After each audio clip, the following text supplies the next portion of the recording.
আপনারা দেখছেন শান্দন টিভি, দায়বদ্ধতাই যার ঐতিহ্য। নমস্কার, শান্দন টিভির পর্দায় আপনাদের সকলকে স্বাগত। সাথে আছে আমি দীপান্বিতা। চোখ রাখবো বিস্তারিত সংবাদে। স্মার্ট মিটার নিয়ে অভিযোগে ভিত্তিহীন প্রমাণ করতে বিদ্যুৎ রিডিং এর দায়িত্বে থাকা সংস্থাকে শোকজ করা হলো। কড়া ব্যবস্থা নিতে চলেছে বিদ্যুৎ নিগম। স্মার্ট মিটারের অভিযোগ তদন্ত করতে গঠন করা হয় টাস্ক ফোর্স টিম। গত কয়েকদিনের নানা অভিযোগে পর নড়েচড়ে বসল বিদ্যুৎ নিগম কর্তৃপক্ষ। বিগত দিনে যারা বাড়ি বাড়ি মিটার রিডিং নিতে এসে গ্রাহকদের সাথে কারচুপিতে জড়িত হয়ে পড়েছে তাদের বিরুদ্ধে উপযুক্ত ব্যবস্থা নেওয়ার নির্দেশ দেওয়া হয়েছে। পাশাপাশি মিটার রিডিং এর দায়িত্বে থাকা এজেন্সিকে শোকজ নোটিশ দেওয়া হয়েছে। সূত্রের খবর, খোয়াইয়ের এক ব্যক্তির বাড়িতে ৮২,০০০ টাকা বিদ্যুৎ বিল আসার পর বিষয়টি সামাজিক মাধ্যমে ছড়িয়ে পড়ে, যা বিদ্যুৎ মন্ত্রী রতনলাল নাথের দৃষ্টিতে আসে। সাথে সাথে তিনি ইঞ্জিনিয়ারের একটি প্রতিনিধি দলকে সে ব্যক্তির বাড়িতে পাঠান। তারপরে ইঞ্জিনিয়াররা বিষয়টি তদন্ত করে দেখতে পায় সে ব্যক্তির বাড়িতে স্মার্ট মিটার লাগানোর আগে বিদ্যুৎ ইউনিট রিডার দ্বারা কারচুপি করে বকেয়া রাখা হয়েছিল, যার কারণে সব সময় কম বিদ্যুৎ বিল দিয়ে পার পেয়ে যান সে ব্যক্তি। কিন্তু সে বিদ্যুৎ ইউনিটের মূল্য বকেয়া থেকে বর্তমানে বিদ্যুৎ বিল ৮০,০০০ টাকার অধিক হয়েছে। বর্তমানে স্মার্ট মিটার লাগানোর পর স্বচ্ছ বিদ্যুৎ বিল সামনে আসতে চোখ ছানাপোড়া হয়ে যায় সে গ্রাহকের। বিষয়টি অবগত হতে মন্ত্রী আর দেরি না করে বিদ্যুৎ নিগম দ্বারা করা নির্দেশিকা জারি করতে বাধ্য হয়। দায়িত্বপ্রাপ্ত সংস্থাকে শোকজ নোটিশ পাঠানো হয়। যেসব রিডাররা কারচুপিতে জড়িত ছিলেন তাদের বিরুদ্ধে প্রয়োজনীয় ব্যবস্থা নিতে নির্দেশ দেন। পাশাপাশি স্মার্ট মিটার নিয়ে কোনো অভিযোগ গ্রাহকদের কাছ থেকে উঠে আসলে সেটা তদন্ত করার জন্য টাস্ক ফোর্স গঠন করা হয়। একই সাথে একটি হোয়াটসঅ্যাপ নম্বর আগামী দুদিনের মধ্যে বিদ্যুৎ নিগম থেকে জারি করা হবে। স্মার্ট মিটার নিয়ে যে কোনো ধরনের অভিযোগ থাকলে সেটা এই হোয়াটসঅ্যাপ নম্বরে জানাতে পারবেন গ্রাহকরা। 7 দিনের মধ্যে গ্রাহকদের অভিযোগ তদন্ত করে দেখা হবে বলে জানা যায়। উল্লেখ্য, স্মার্ট মিটারে বিদ্যুৎ বিল বেশি আসছে না, তবে বিদ্যুৎ মাশুল বৃদ্ধি করেছে বর্তমান সরকার, যা গোটা রাজ্যবাসীর জন্য গুড গভর্নেন্সের উপহার, এমনটাই মনে করছে আমজনতা। শান্তন টিভি। প্রশাসনিক কাজকে আরো দ্রুত এগিয়ে নিয়ে যেতে এআই এর প্রশিক্ষণ দিল ত্রিপুরা সরকারের অর্থনীতি ও পরিসংখ্যান দপ্তর। আগরতলা আইটি স্মার্ট ট্রেনিং হলে হয় 3 দিনের এই প্রশিক্ষণমূলক কর্মশালা। বুধবার সাংবাদিক সম্মেলন করে একথা জানান মন্ত্রী বিকাশ দেববর্মা। ত্রিপুরা সরকারের অর্থনীতি ও পরিসংখ্যান দপ্তরের উদ্যোগে আগরতলা আইটি স্মার্ট ট্রেনিং হলে smart tools for smarter governance শীর্ষক কর্মশালার আয়োজন করা হয়।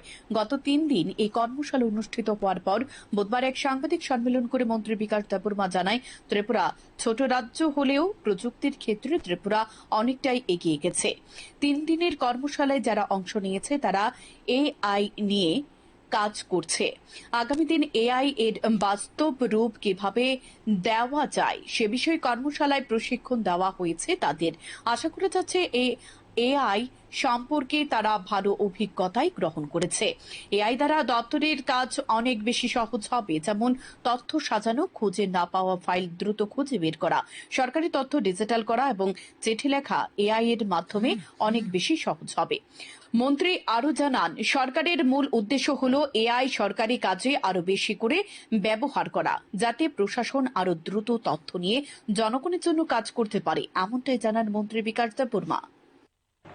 একটি খুব গুরুত্বপূর্ণ পরিশ্রম কর্মশালা সফল সমাবর্তন উদযাপন করতে এই 3 দিনের কর্মশালা মূল বিষয় ছিল generative AI for impact smart tool for smart governance. এই কয়েকদিনে আমরা এআই এর নানা দিক, তার ব্যবহারের কিভাবে তার সরকারি কাজকর্ম লাগানো যায় এই বিষয়ে অনেক কিছু শিখেছি। যারা অংশ নিয়েছেন তারা এআই এর বাস্তব প্রয়োগ, কাজের জগতে এর সুবিধা ও প্রশাসনিক সাহায্য সমাধান, এআই এর ভূমিকা নিয়ে ভালো ধারণা দিয়েছেন। আমরা খুবই আনন্দিত যে মহাপরিচালক শ্রী এন.কে. সন্তোষজি নিজে এই অনুষ্ঠানে উপস্থিত ছিলেন। তার উপস্থিতি আমাদের জন্য সতর্ক বা এআই সরকারি কাজকে অনেক সহজ এবং দূরত্ব করবে। আয়োজিত সাংবাদিক সম্মেলনে এদিন এছাড়া উপস্থিত ছিলেন দপ্তরের আধিকারিকরা। শান্তন টিভি।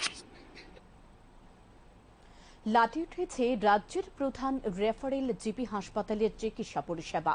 একাংশ স্বাস্থ্যকর্মীর বাতান্যতায় নষ্ট হচ্ছে রাজ্যের মুখ্যমন্ত্রীর স্বপ্ন স্বচ্ছ ভাবমূর্তি।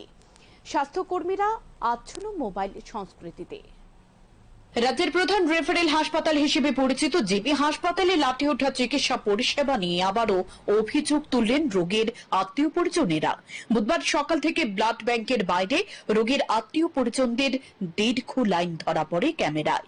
রক্ত পরীক্ষা করতে আসা রোগীর আত্মীয় পরিজনেরা ঠাঁই দাঁড়িয়ে থাকেন কাউন্টারের সামনে, কিন্তু ভেতরে মোবাইল টিপতে ব্যস্ত দায়িত্বে থাকা স্বাস্থ্যকর্মীরা।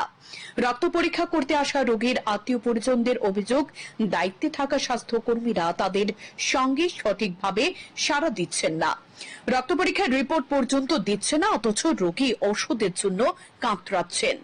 রক্ত পরীক্ষায় রিপোর্ট না পেলে ডাক্তারবাবু ওষুধের জন্য প্রেসক্রাইব করতে পারবেন না। অভিযোগ, স্বাস্থ্যকর্মীরা রোগীর আত্মীয় পরিজনদের রক্ত পরীক্ষার রিপোর্ট না নিয়ে তাদেরকে হয়রানি করে চলেছে।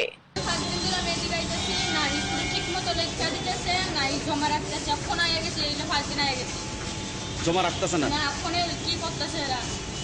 রুগী অসুস্থ ভর্তি হয়েছে, কতদিন ধরে করতেছে না, আমার রিপোর্ট দেন নাকি অন্য উল্টা পাল্টা লিখতে চলেছে। আমি এখন আইসি তারা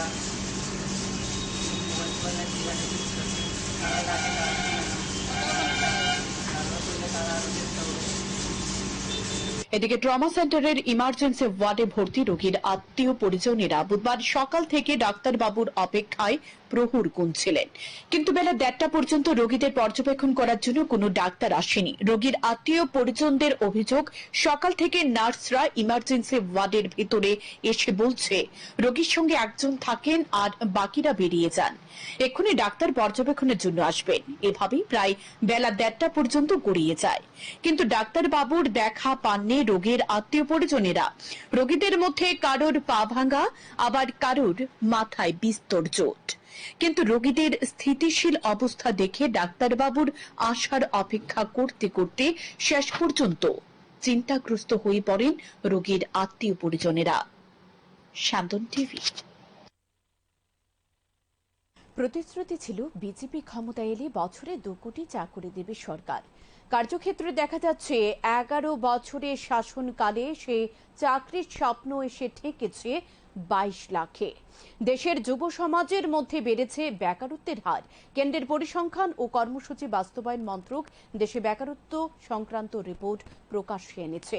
গত জুন মাসে দেশের যুব সমাজের মধ্যে বেকারত্বের হার বেড়ে দাঁড়িয়েছে 15.3%, যেখানে দেখা যাচ্ছে দেশের সামগ্রিক বেকারত্বের হার 5.3%।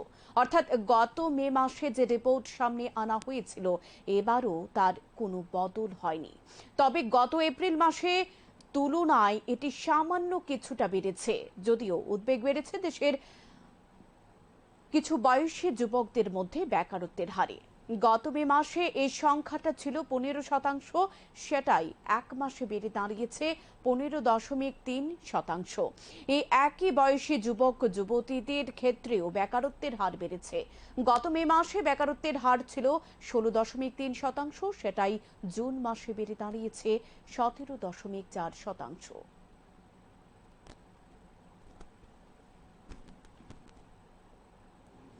আগরতলা লেকচমনি বাজারে রেজিস্ট্রারভুক্ত ব্যবসায়ীর সংখ্যা প্রায় 265 জন, কিন্তু আগরতলা পৌর নিগমের পক্ষ থেকে রাস্তা দখলমুক্ত করতে ব্যবসায়ীদের জন্য স্থায়ীভাবে শেড ঘর নির্মাণ করা হচ্ছে। সেই শেড ঘরের মধ্যে মাত্র 125 থেকে 130 জন ব্যবসায়ী বসতে পারবে, যার ফলে চিন্তা বাড়ছে বাজারের বহু পুরনো স্থায়ী ব্যবসায়ীদের। আগরতলা পৌর নিগম রাজধানীর লেকচমনি বাজারে উন্নয়নের পরিকল্পনা গ্রহণ করেছে। বুধবার লেকচমনি বাজার সরজমিনে পরিদর্শন করেন পৌর নিগমের মেয়র দীপক মজুমদার, সাথে ছিলেন কর্পোরেটর ভাস্বতী দেববর্মা সহ অন্যান্যরা। লেকচমনি বাজার পরিদর্শনের পর মেয়র দীপক মজুমদার জানায়, কিছু কিছু ক্ষুদ্র ব্যবসায়ী যত্রতত্র রাস্তা দখল করে ব্যবসা করছে, এতে করে বাজারের ক্রেতা ও বিক্রেতাদের সমস্যা হচ্ছে। এ নিয়ে বাজার কমিটির সাথে ইতিপূর্বে আলোচনা করা হয়েছে, সিদ্ধান্ত গ্রহণ করা হয়েছে বাজারটির উন্নয়ন করা হবে। বর্তমানে লেকচৌমুনি বাজারে রাস্তাটি পরিষ্কার করতে হবে। যতক্ষণ পর্যন্ত স্থানীয়ভাবে লেকচৌমুনি বাজার নির্মাণ করা না হবে ততদিন পর্যন্ত ক্ষুদ্র ব্যবসায়ীদের ব্যবসা করার জন্য অস্থায়ীভাবে একটি শেড নির্মাণ করে দেওয়া হবে। তার জন্য কাজও শুরু হয়ে গেছে। এ কাজে যেন বাধা না আসে তার জন্য এদিন বাজার কমিটির সম্পাদকের সাথে কথা বলা হয়। 125 জন ব্যবসায়ীকে ব্যবসা করার সুযোগ দেওয়া হবে। যারা প্রকৃত ব্যবসায়ী তাদেরকে ব্যবসা করার সুযোগ দেওয়া হবে। ঠিক অভিযান না, বিষয়টা হচ্ছে আজকে এরা পরিদর্শন। আমাদের কিছুদিন আগে আমরা লেকচৌমুনি বাজারে আমরা ভিজিট করেছিলাম। তারপর আমরা লক্ষ্য করলাম যে এইভাবে কিছু কিছু ক্ষুদ্র ব্যবসায়ী যথাযথ রাস্তা দখল করে ব্যবসা করছিল। সাধারণ যারা ক্রেতা বা বিক্রেতার মধ্যে অসুবিধা হচ্ছিল সেদিকে লক্ষ্য রেখে আমরা আগেও একবার দেখবার বাজার ভিজিট করেছি, বাজার সমিতির সঙ্গে কথা বলেছি। তখন এক সিদ্ধান্ত হয়েছিল যে বাজারটাকে আমরা পার্মানেন্ট একটা রূপ দেব পরবর্তী সময়, কিন্তু এই রাস্তাটা এটা পরিষ্কার করতে হবে এবং যারা রাস্তার পাশে ব্যবসা করেন তাদেরকে বিকল্প হিসেবে অস্থায়ীভাবে আমরা একটা সেট করে ব্যবসা করার সুযোগ দেবো যতক্ষণ পার্মানেন্ট কনস্ট্রাকশন না করা হয় বাজার। তো যাই হোক, আজকে দেখতে কাজের অগ্রগতিটা অনেকটাই হয়েছে। আমাদের সেখানে ইঞ্জিনিয়ার আছেন, আমাদের ডেপুটি কমিশনার আছেন, সেন্ট্রাল কমিশনার, আমাদের কর্পোরেটর আছেন এবং আমাদের বাজার সমিতিরও সেক্রেটারি সবাই আছেন। সবার সঙ্গে আলোচনা করছি যে রাস্তা যাতে বাধাপ্রাপ্ত হয় সেদিকে সহযোগিতা করার জন্য যারা বাধা দেওয়ার চেষ্টা করবে তাদের প্রতি সচেতনভাবে আইনগত ব্যবস্থা গ্রহণ করা হবে। স্বাভাবিকভাবে আমরা লেকচৌমুনি বাজারের সার্বিক ডেভেলপমেন্টের কাজ করার চেষ্টা করছি আগরতলা পৌর নিগমের পক্ষ থেকে। তো সেক্ষেত্রে আমি ব্যবসায়ীদের সহযোগিতা চাইছি। তাদের সাময়িক হয়তো অসুবিধা হবে, কিন্তু আস্তে আস্তে তারা কিন্তু পার্মানেন্টলি জায়গা পেয়ে যাবে। এখানে প্রায় 125-30 জনকে আমরা ব্যবস্থা করতে পারবো সাময়িকভাবে। তো যারা ব্যবসা করতেন তাদের আমাদের কাছে লিস্ট আছে, ইচ্ছে করে নতুন নতুন করে লিস্ট তৈরি করা যাবে না। এখন আগের থেকেই আমাদের সার্ভে করা আছে, 2-3 সার্ভে হয়েছে। তারা এখানে ব্যবসা করতেন তাদেরকেই দেওয়া হবে। প্রকৃত যারা ব্যবসায়ী এবং ক্ষুদ্র ব্যবসায়ী তাদেরকে আমরা ব্যবস্থা করে দেবো যে কোনো ভাবে। তো সময় লাগবে। আর আমি বলে দিয়েছি আজকে দিন অস্থায়ী এখানে যে শেডগুলি তোলা হয়েছে, পরবর্তী সময় আবার আগে এটা আমরা ভেঙে দিয়েছিলাম, সরিয়ে দিয়েছিলাম, কিন্তু আবার যে কোনো কারণ তারা তুলেছেন। তো তাদেরকে আমি অবশ্যই যেগুলো আমরা সরিয়ে দেবো, তাদেরকে ব্যবস্থা করা হবে পর্যায়ক্রমে। এদিকে এক ব্যবসায়ী জানায় বাজারের মধ্যে 265 জনের মতো স্থায়ী ব্যবসায়ী রেজিস্টারভুক্ত ভাবে রয়েছে। তাদের জন্য নয়া শেড ঘরে জায়গা হবে বলে মনে হচ্ছে না। তবে এ নিয়ে ঝামেলার পড়তে পারে আগরতলা পৌর নিগম কর্তৃপক্ষ। কারণ বহু পুরনো রাজন্য আমলে লেকচৌমুনি বাজারে প্রতিদিন 265 জনের মতো স্থায়ী ব্যবসায়ীর পাশাপাশি আরো কয়েক শতাধিক ব্যবসায়ী অস্থায়ীভাবে ব্যবসা করে পরিবার প্রতিপালন করছে। শেডঘর নির্মাণের আগে বাজার কমিটির কাছ থেকে ব্যবসায়ীদের পরিসংখ্যান নেওয়া হলেও কেন মাত্র 50% ব্যবসায়ীর জন্য শেড নির্মাণ করা হচ্ছে? এ প্রশ্ন ব্যবসায়ীদের মুখোমুখি। সুতরাং নতুন করে শেডঘর নির্মাণ করা হলেও বেআইনিভাবে রাস্তা দখল করে ব্যবসা করার প্রবণতা কতটা রুখতে পারবে নিগম কর্তৃপক্ষ, সেটাই এখন দেখার। বাজারের ব্যবসায়িকরা সুন্দর মতো ব্যবসা করতে পারে, যারা পুরানো ব্যবসায়িক আছে তারা যদি ঠিক জায়গাটা আগে মতো দোকানদারি করতে পারে। আর মোটামুটি তো বাজারে কাম হয়ে গেছে, ধরুন না 3 ভাগের 1 ভাগের কাজ হয়ে গেছে, আর 2 ভাগ মেয়র সাহেবের হয়ে গেছে। কন্ট্রাক্টরের তার যত তাড়াতাড়ি পারে এটা রেডি করে দিত, ঠিকঠাক করে তাহলে ব্যবসায়ীগুলি করতে না হয়। যাতে আমরা ব্যবসায়ী কমিটির লোক খুব খুশি হচ্ছি তাহলে করার জন্য। কতজন এখানে ব্যবসায়ী? ব্যবসায়ী তো 225 জনের মতো মুখী। আর খোলা ব্যবসা তো এটা যারা গ্রামের চাই কিছু তো ট্রাইবেল আইয়ে মনে করেন 5-7 লোক আইয়ে এই নতুন করে দেওয়ার পরে কি সবাই উপকৃত হবে? সব তো কোনে তো গড় দেখা যাইতেছে আমরা 225 এটা করতে পারি। মানে মেয়ে কি করে না ওইটা তবে এই নতুন প্রক্রিয়াতে আপনার খুশি? খুশি। অপরদিকে অভিযোগ রয়েছে বাজারের মধ্যে মাফিয়া তাণ্ডব চলছে বহু আগে থেকে। বাজারের এক মহিলা ব্যবসায়ী মাফিয়ার পকেট ভরতে না পারায় দোকান খুলতে পারছে না। অসহায় ব্যবসায়ী মহিলা মেয়রকে কাছে পেয়ে এ বিষয়ে অবগত করেছেন। মেয়র আশ্বস্ত করেছেন বিষয়টি তিনি দেখবেন। শান্তন টিভি। স্মার্ট মিটার বাতিলের দাবিতে বুধবার সিপিআইএম-এল উদয়পুর বিদ্যুৎ নিগমের ডিজিএম এর নিকট এক ডেপুটেশনে মিলিত হয়েছে। ডেপুটেশন শেষে পার্থ কর্মকার বলেন, এই স্মার্ট মিটার মানুষের জীবনে নেমে এসেছে এক আতঙ্কই।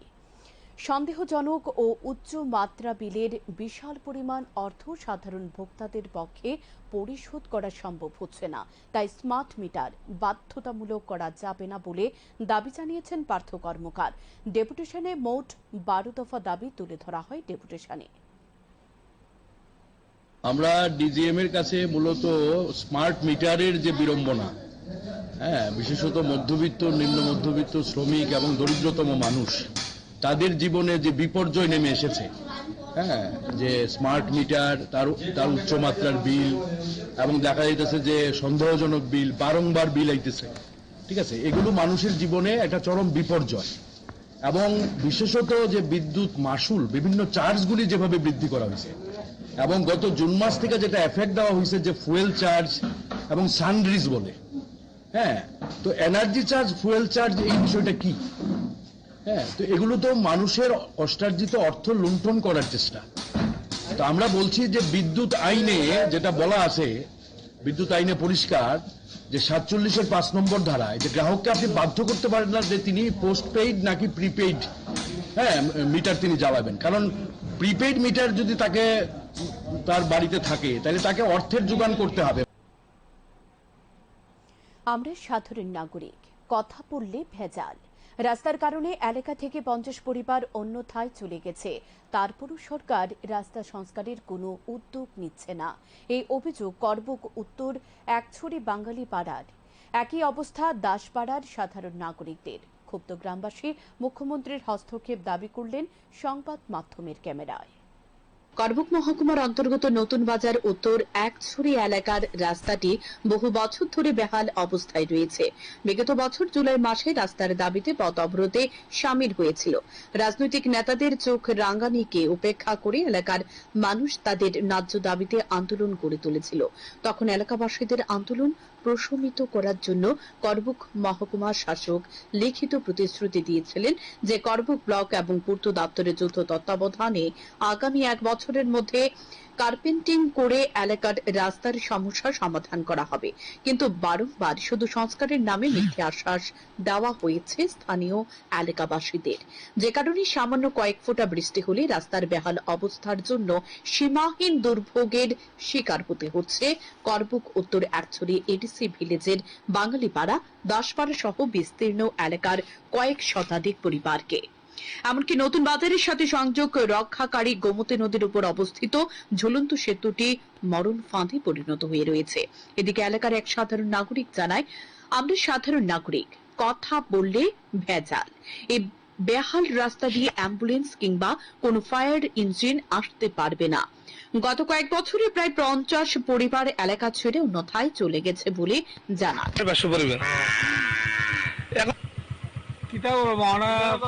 সাধারণ মানুষ কিছু কইতে পারতেছে না, কইলেও বেজাল। মানে এইভাবেই আমরা চলতেছি কত কষ্ট করিয়া।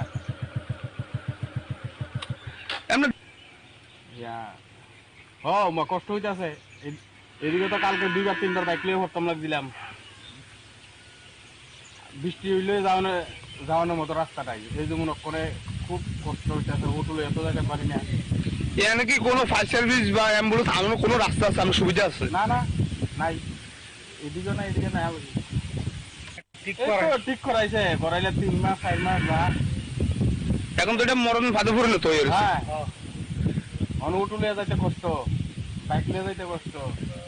আপনারা এখানে যোগাযোগ ব্যবস্থার অপ্রতুলতার কারণে এলাকাবাসীর মধ্যে চরম ক্ষোভ বিরাজ করলেও স্থানীয় শাসক দলের নেতা থেকে নির্বাচিত জনপ্রতিনিধি সকলের ভূমিকা যথেষ্ট প্রশ্নের মুখে।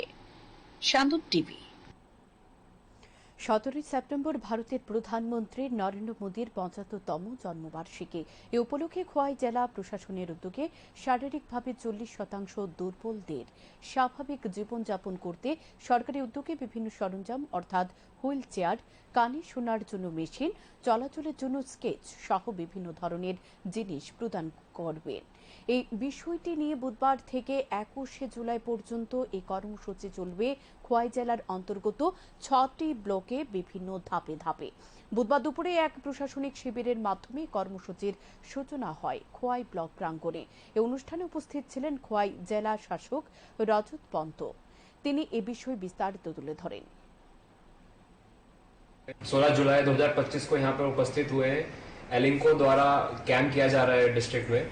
एलिम्को जैसा कि आप जानते हैं artificial limb manufacturing corporation of India, ये भारत सरकार का PSU है जो फ्री में लोगों को, जितने भी हमारे दिव्यांगजन और सीनियर सिटीजन्स हैं, उनको असिस्टेड डिवाइसेस देता है। जैसे किसी को सुनने में तकलीफ है तो उसको हेयरिंग एड दिया जाता है, किसी को अगर चलने में तकलीफ है तो उसको प्रोस्थेटिक्स दिया जाता है, हाथ में तकलीफ है या व्हील चेयर और अन्य गाड़ियां भी दी जाती हैं एलिम्को द्वारा। तो इसके लिए हमने डिस्ट्रिक्ट लेवल पे 7 दिन का शिविर का आयोजन किया है, जिसमें से आज 16 तारीख को पहला शिविर खोवाई RD ब्लॉक में, जो खोवाई RD ब्लॉक एरिया और खोवाई म्यूनिसिपल काउंसिल में जितने भी दिव्यांगजन और सीनियर सिटीजन रहते हैं, वृद्ध लोग रहते हैं, उनके असिस्टेंस के लिए है। आज के दिन हमारे ऑफिस में RD ब्लॉक में एलिम्को की तरफ से ऑडियोलॉजिस्ट সিমেন্ট বোঝাই লরি থেকে 30 প্যাকেট ইয়াবা ট্যাবলেট আটক করল পুলিশ। খয়েরপুর বাইপাস রোডে পুলিশ গোপন খবরের ভিত্তিতে লরিটি আটক করেছে, অথচ অদৃশ্য কারণে পুলিশের চোখে ধুলো দিয়ে লরি চালক পালিয়ে যেতে সক্ষম হয়। পুলিশ জানায় একটি গাড়ি নিয়ে ইয়াবা ট্যাবলেট আগরতলা নিয়ে আসার সময় পুলিশের কাছে গোপন সূত্রে খবর আসে। সে অনুযায়ী খয়েরপুর বাইপাস নাকা পয়েন্টে গাড়িটি আটক করে তল্লাশি চালিয়ে প্রায় 1 কোটি টাকার ইয়াবা ট্যাবলেট আটক করা হয়। গাড়ি চালক ঘটনাস্থল থেকে পালিয়ে গেছে।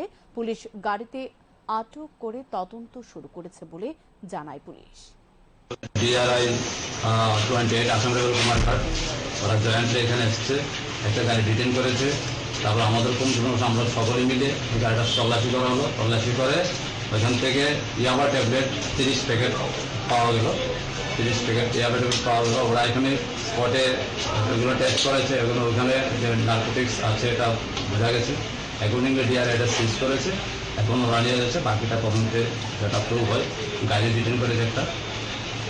কাউকে করা হয়েছে না, কাউকে পাওয়া যায়নি। ড্রাইভার ছিল, ড্রাইভার চলে গেছে। যখন গাড়ি ডিটেল করে তখনই নামিয়ে পালিয়ে গেছে। কোথায় যাচ্ছিল গাড়িটা? বাইপাস দিয়ে যাচ্ছিল। কোথায় যাচ্ছিল তো বলা, ড্রাইভার পাওয়া যায়নি, চলে গেছে, কথা বলা যায়নি। বুধবার সকালে বনমালীপুর বিধানসভা কেন্দ্রের 25 নং ওয়ার্ডের বাড়ি বাড়ি যান এলাকার বিধায়ক গোপাল চন্দ্র রায়।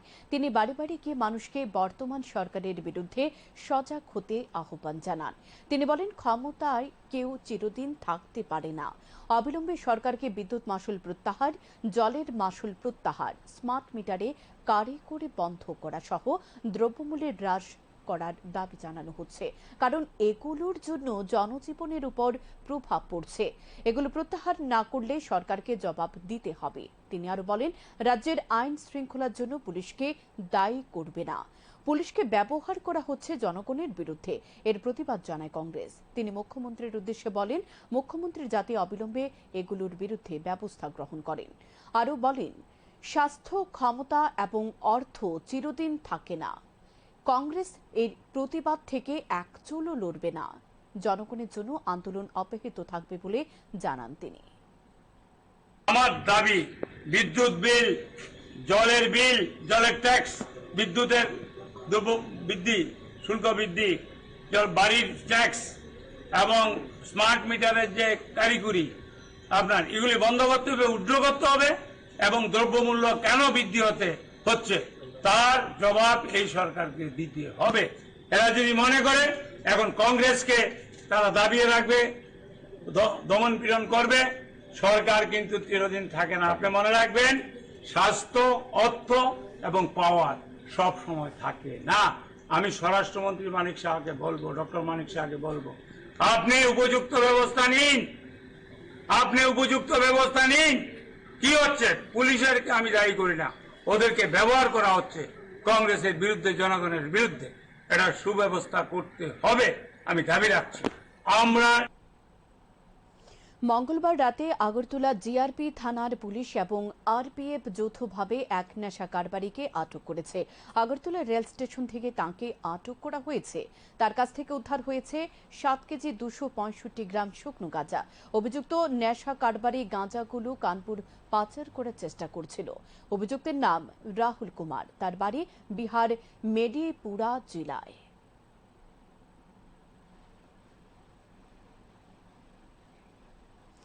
এখনকার মতো সংবাদ এ পর্যন্তই। পরবর্তী যে কোনো আপডেট পেতে চোখ রাখুন শান্তন টিভির পর্দায়। নমস্কার। আপনারা দেখছেন শান্তন টিভি, দায়বদ্ধতা ইজার ঐতিহ্য।